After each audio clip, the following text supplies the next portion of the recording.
राजू और समय का जादुई घोड़ा। एक छोटे से गांव में राजू नाम का एक लड़का रहता था। राजू बहुत मेहनती और समझदार था, लेकिन उसके पास समय की बहुत कमी रहती थी। वह स्कूल के बाद अपने पिता के खेत में काम करता, फिर अपनी पढ़ाई करता और गांव के छोटे बच्चों को पढ़ाने भी जाता। दिन खत्म होते होते राजू इतना थक जाता कि उसे खेलकूद के लिए या अपनी पसंद की चीजें करने का समय ही नहीं मिलता। एक दिन जब राजू खेत में काम करके घर लौट रहा था, उसने जंगल के पास एक अजीब सी आवाज सुनी। वह डरते डरते आवाज के पास गया और देखा कि एक सुंदर सुनहरे बालों वाला घोड़ा झाड़ियों में फंसा हुआ था। घोड़ा बहुत परेशान लग रहा था। राजू ने बिना डरे घोड़े की मदद की और उसे झाड़ियों से बाहर निकाला। घोड़ा राजू को देखकर बोला, तुम्हारा बहुत बहुत धन्यवाद। मैं कोई साधारण घोड़ा नहीं हूँ, मैं समय का जादुई घोड़ा हूँ। मैं तुम्हें समय का उपहार दे सकता हूँ। बताओ, तुम क्या चाहते हो? राजू ने हैरानी से पूछा, जादुई घोड़ा, तुम सच में जादू कर सकते हो? घोड़ा मुस्कुराया और बोला, हाँ, मैं तुम्हें ऐसा घड़ी दे सकता हूँ जिससे तुम समय को नियंत्रित कर सकते हो। घोड़े ने अपनी पूंछ से एक छोटी सी सुनहरी घड़ी निकाली और कहा, यह घड़ी तुम्हें समय को धीमा करने, तेज करने या फिर रोकने की ताकत देगी, लेकिन याद रखना, इस ताकत का उपयोग हमेशा सही और नेक काम के लिए करना। राजू ने खुशी खुशी घड़ी ले ली और अपने घर लौट गया।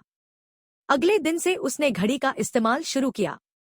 जब स्कूल में परीक्षा की तैयारी के लिए समय कम पड़ता, तो वह घड़ी की मदद से समय को धीमा कर देता। खेत में काम करते समय जब सूरज डूबने लगता, तो वह समय को रोककर अपना काम पूरा करता। धीरे धीरे राजू का हर काम समय पर और अच्छे से होने लगा। लेकिन एक दिन कुछ ऐसा हुआ जिसने राजू को सोचने पर मजबूर कर दिया। गांव में एक बड़ा तूफान आया। कई घर गिर गए और गांव के लोग परेशान हो गए। राजू ने सोचा कि वह घड़ी का उपयोग करके समय को रोक सकता है और सभी की मदद कर सकता है। उसने तुरंत घड़ी निकाली और समय को रोक दिया। अब बिना समय की चिंता किए उसने अपने दोस्तों और गांव वालों की मदद की। वह बच्चों को सुरक्षित जगह ले गया, जानवरों को तूफान से बचाया और घर गिरने से पहले ही लोगों को बाहर निकाला। जब सब कुछ ठीक हो गया, तो राजू ने समय को फिर से चलने दिया। गांव के लोग उसकी बहादुरी और समझदारी से बहुत खुश हुए। पर उस रात जादुई घोड़ा फिर से राजू के सपने में आया और बोला, राजू, तुमने समय का सही उपयोग किया, लेकिन याद रखना, समय की सबसे बड़ी कीमत यह है कि इसे सही कामों में खर्च किया जाए। तुम्हारे जैसे लोग बिना जादू के भी महान बन सकते हैं। अब तुम्हें मेरी घड़ी की जरूरत नहीं है।